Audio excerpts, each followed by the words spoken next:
Nouadhibou est sur les pistes d'être déclarée une zone franche. Voilà ce qui attire l'attention des investisseurs étrangers vers la Mauritanie, notamment Nouadhibou, la capitale économique du pays. C'est dans ce cadre s'inscrit cette visite d'information de la directrice des opérations à la Banque mondiale, Madame Via Sonko en Mauritanie, où elle a visité Nouadhibou en compagnie du ministre des Affaires économiques et du Développement, M. Sidi Mourita, dont l'objectif est de permettre à cette institution internationale d'examiner son appui à la Mauritanie à travers les différentes activités des sociétés nationales.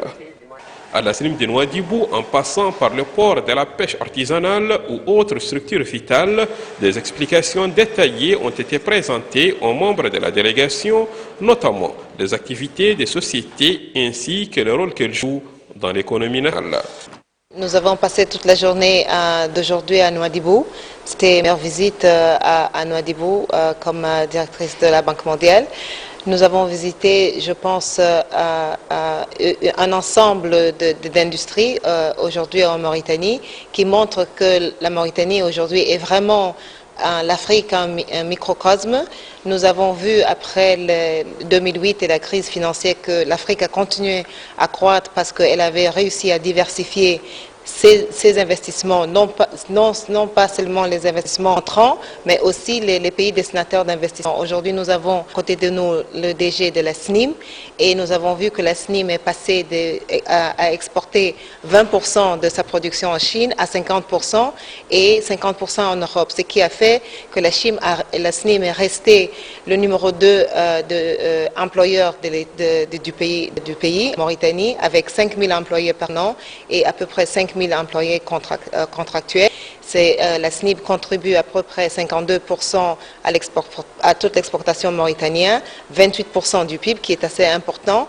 Et je dois dire que ça c'est grâce à une transformation que nous avons, donc on a l'occasion de voir la présentation, une vision que le directeur général de la SNIM a, de faire de la SNIM vraiment une des industries phares de l'Afrique. Et nous sommes, en tant que Banque mondiale, fiers d'être associés à cette initiative. Mais ça nous donne, je pense, un exemple vraiment de ce qui est possible quand nous rassemblons toutes les données. Nous avons visité à côté de la SNIM une école de pêcheurs et maritimes qui forment les ingénieurs qui peuvent travailler à SNIM, qui peuvent travailler aussi dans l'entreprise de pêche. Donc c'est vraiment un microcosme industriel qui se dessine à Nouadhibou. Je pense que ça va être une plateforme d'investissement étranger qui va aider la Mauritanie à atteindre son objectif d'une croissance accélérée et d'une prospérité à moyen terme. Je veux aussi signaler que nous avons vu des investissements espagnols, des investissements chinois qui sont en train de venir. Aujourd'hui, Nouadhibou va être dans un délai déclaré une zone franche, ce qui veut dire que nous pouvons voir davantage d'industries.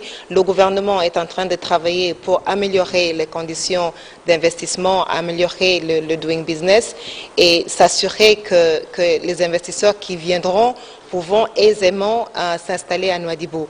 Évidemment, il reste des défis. Un défi qui est connu par toute l'Afrique, c'est le défi énergie.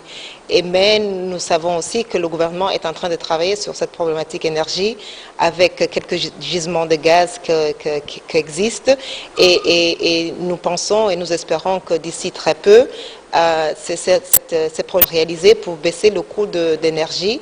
Avec l'école, ça c'est le coût de la main-d'œuvre qui va peut-être aussi baisser, mais pas seulement le coût de la main-d'œuvre, mais la capacité technique de la main-d'œuvre qui serait là pour fournir et supporter les nouvelles entreprises qui vont venir. Donc vraiment, dans un contexte mondial où nous parlons beaucoup plus de la compétitivité, je pense que la Mauritanie est en train de mettre en place tous les éléments dont nous avons besoin pour avoir une économie compétitive et génératrice d'emplois et de prospérité, comme est le cas dans beaucoup de nos pays.